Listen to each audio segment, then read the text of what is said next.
आप सभी को नमस्कार। जैसा कि आप थंबनेल देख कर के जान ही गए होंगे कि यहाँ पर बात आज नगर पंचायत बनता है तो हमें क्या क्या लाभ होता है, क्या क्या हानि होती है, कितना कर देना पड़ता है, कितनी सुविधा मिलती है, ये सब के बारे में एक संक्षिप्त में जानकारी मैं प्रदान करूँगा। इसके पहले मैं आपको कुछ बताना चाहता हूँ। जैसे कि हम लोगों ने एक पहल किया था कि ग्राम पंचायत बनाहिल जो नरियरा की भूमि पे निवासरत है आधी से ज़्यादा, उसको बनाहिल में विलय करना चाहिए। तो उसको मैं शॉर्ट में समझाता हूँ कि वो हमने किस लिए किया था। अब आप खुद ही देख रहे हैं कि नरियरा का जो किसके पावर प्लांट का गेट है वो भी बनाहिल तरफ संचालित होता है। नरियरा के जो स्टेट बैंक है वो भी बनाहिल तरफ संचालित होते हैं। नरियरा के पीएनबी का जो एटीएम मशीन है वो भी बनाहिल में संचालित होता है। इसके अतिरिक्त नरियरा के करीबन 60 से 70 घर के निवासी हैं जो बनाहिल में जाकर के निवास करते हैं। ऐसी दशा में अगर नरियरा नगर पंचायत बनता है और बनाहिल नहीं बनता है तो हमारे निवासी नाम बस के रहेंगे नगर निवासी। जब उनका क्षेत्र हो तो बनाहिल तरफ रहेगा, वो लोग तो सुविधा से वंचित हो जाएंगे। चौथा चीज ये है कि बनाहिल की जो शिक्षा व्यवस्था में स्कूल है वो केवल 8वीं तक है। उसके बाद वहाँ के सभी बच्चे पढ़ने के लिए यहीं आते हैं। नरियरा में पढ़ते हैं। बिजली की सुविधा बनाहिल वालों को नरियरा से ही मिलती है। गैस की सुविधा नरियरा से ही मिलती है। स्वास्थ्य का भी देखा जाए तो बनाहिल में ना स्वास्थ्य केंद्र है ना उप स्वास्थ्य केंद्र, उसके लिए नरियरा ही आना पड़ता है। यहाँ तक कि जो नरियरा की जमीन है आधी, वो भी उसमें बनाहिल के लोग बसे हुए हैं। उसके साथ ही साथ बोला जाए तो नरियरा और बनाहिल के मध्य जो जमीन सरकारी बची हुई है जिसमें आगामी समय में कार्यालय बनेगा, वो भी एकमात्र वही जगह है नरियरा जो बनाहिल भाटा के नाम से जाना जाता है। तो मेरे को लगा कि नरियरा और बनाहिल दोनों ग्राम पंचायत अगर मिल जाते हैं तो वहाँ विकास अच्छे से हो पाएगा। नगर पंचायत अगर बनेगा तो नगर पंचायत, जैसे कि अब मैं बता रहा हूँ नगर पंचायत की शक्तियाँ और क्या क्या काम होता है कह के, नगर पंचायत जो रहता है वो सीधा सरकार से संबंध रखे रहता है। हालांकि जिला प्रशासन के अधीनस्थ रहता है लेकिन सरकारी एक रहता है। यहाँ बहुत सारे कर्मचारी आके निवास करते हैं, जैसे सीएमओ आएंगे, इंजीनियर रहेंगे, आपका साफ सफाई के लिए सफाई कर्मचारी की नियुक्ति होगी, जल के लिए जल कर्मचारी की नियुक्ति होगी, सिक्योरिटी गार्ड होगा। ऐसी बहुत सारी सुविधाएं मिलती है और ऐसे कर्मचारी भी आते हैं। अब नगरीय प्रशासन जो रहता है उसका मुख्य उद्देश्य रहता है कि कोई कस्बे को कैसे करके नगर में विकसित किया जाए, कैसे करके सुंदर बनाया जाए, कैसे करके औद्योगिकरण किया जाए, कैसे उनका विकास किया जाए। इसके लिए भारतीय संविधान के अनुसूची 12 में 18 कार्यों का वर्णन किया गया है, जिसमें साफ साफ शब्दों में लिखा गया है कि पानी की व्यवस्था प्रत्येक नागरिक को होनी चाहिए, रोड स्वच्छ एवं सुरक्षित होना चाहिए, नाली की व्यवस्था ठीक से होनी चाहिए, रात को बिजली के लिए सभी जगहों पर खंभे होने चाहिए। बोला जाए तो जो शहर की सुविधाएं मिलती हैं वो सभी सुविधाओं को प्राप्त करने के लिए नगर पंचायत बनाया जाता है।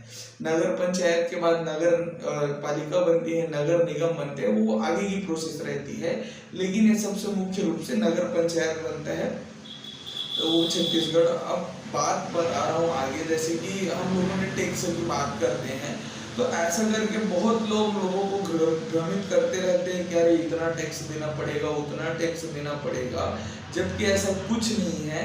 छत्तीसगढ़ नगर पालिका अधिनियम 1961 के अंतर्गत पंचायत मतलब छत्तीसगढ़ अधिनियम नगर पंचायत अधिनियम में साफ साफ प्रावधान है कि घर के अनुसार एक घर के व्यक्ति को 300 से 350 रुपए एक साल में देना पड़ेगा। पानी की व्यवस्था के लिए 8 से 10 रुपए, ज्यादा से ज्यादा 12-15 रुपए ये सब देना पड़ेगा। जबकि वहाँ का सुविधा अभी आप लोग खुद जान रहे नागरिक हैं, ग्रामीण अवस्था में इतना बड़ा हमारा ग्राम पंचायत है, मैं दोनों पंचायत की बात कर रहा हूँ, इतने सारे हमारे जनप्रतिनिधि हैं, इतना सारा सरकारी मद आता है, उसके बाद भी अभी तक ना ठीक से नाली बन पाए हैं, न ठीक से रोड बन पाया है, न ठीक से यहाँ तक कि पानी सप्लाई होता है। गर्मी का जब समय आता है तो बस्ती के लोग पानी के लिए किल्लत में रहते हैं। और अभी हाल ही में सुनने में आया था कि बनाहिल में एक क्या बोलते हैं छोटा सा तालाब था जो करीबन 6-7 लाख रुपए के प्लांट के सीएसआर मद से पानी भरा, जबकि पानी वो नहीं के बतौर है 1 फीट भी नहीं भरा है ना। तो मैं वो ज्यादा तो आप सभी को नहीं समझा पाऊंगा, लेकिन इतना समझाना चाहता हूँ, अगर नगर पंचायत बनता है तो नगर पंचायत में प्रत्येक निवासी को मूलभूत सुविधा मिलेगी, जैसे कि बिजली, रास्ता, सफाई कर्मचारी, ठीक है, और आपके क्या बोलते हैं नाली की साफ सफाई, स्वच्छता, यहाँ तक कि अगर नगर पंचायत बनेगा तो पार्क, खेल मैदान, बोला जाए तो नगर की जितनी सुविधाएं रहती है उतना सुविधा एक कस्बे को देना रहता है। इसके लिए ही यहाँ पर कर्मचारी आते हैं। अब रही बात की क्या क्या घाटा होता है कह के, तो जैसे कि बनाहिल अगर नहीं मिलेगा नरियरा में, तो लगता है अगर नरियरा नगर पंचायत बनता है उस दशा में नरियरा की आधी जमीन बनाहिल है, जहाँ पर बनाहिल के लोग निवासरत हैं, तो उनको काम के लिए यही आना पड़ेगा, राजस्व मामले के लिए आना पड़ेगा कि नहीं आना पड़ेगा, और यही की नगर पंचायत से परमिशन लेने पड़ेगी।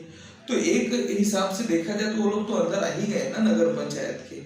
और एक चीज मैं बताना चाहता हूँ, ये जो नगर पंचायत कार्यालय बनेगा, सीएमओ आएंगे, लिपिक रहेंगे, इतने सारे अधिकारी रहेंगे, और जो पार्षद और नगर अध्यक्ष रहते हैं, ये लोग क्षेत्र के विकास पर जो 18 काम भारतीय संविधान के अनुसूची 12 में लिखा गया है उसके विषय पे काम करते हैं। तो इन सबको काम करने के लिए इसलिए रखा जाता है ताकि वो अपने नगरों का विकास कर सके, और संसाधन का उपयोग करते हुए, उद्योगीकरण करते हुए, क्षेत्र का विकास करते हुए विकास हो सके प्रत्येक नागरिक का, ग्रामीण का, क्षेत्र का, इसीलिए नगर पंचायत बनाए जाते हैं।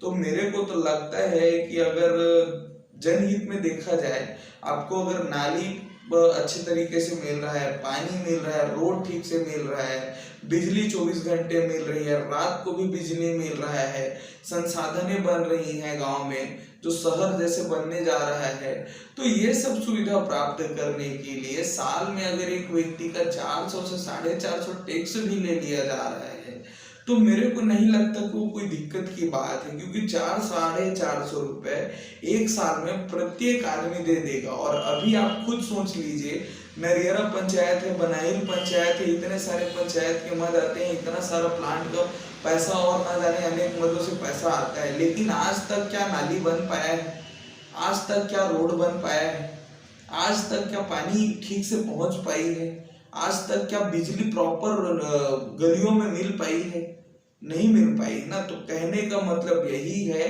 कि नगर पंचायत का विरोध वही इंसान करेगा जो इंसान एक तो कम पढ़ा लिखा होगा, दूसरा उसका व्यक्तिगत राजनीतिक स्वार्थ होगा, और राजनीतिक स्वार्थ नहीं मिलेगा इस भय से ही नगर पंचायत का विरोध करेगा। और रही बात, हम लोगों ने लेटर दिया उसका, तो हमें लगा कि अगर दोनों गांव आपस में मिल जाते हैं तो आगामी समय में नगर पालिका के लिए पर्याप्त जनसंख्या होगी, और देखा भी जाए भौगोलिक दृष्टिकोण से या संसाधन की दृष्टिकोण से तो दोनों गांव एक दूसरे के ऊपर आश्रित ही हैं। इस उद्देश्य से हमने नगर पंचायत में बनाहिल को विलय करने के लिए लेटर दिया था, ताकि दोनों गांव के नागरिकों का और क्षेत्र का साथ ही साथ विकास हो सकेगा। बाकी यहाँ की जनता खुद समझदार है, आप लोग अपना निर्णय अपने हिसाब से ले। जय हिंद, वंदे मातरम।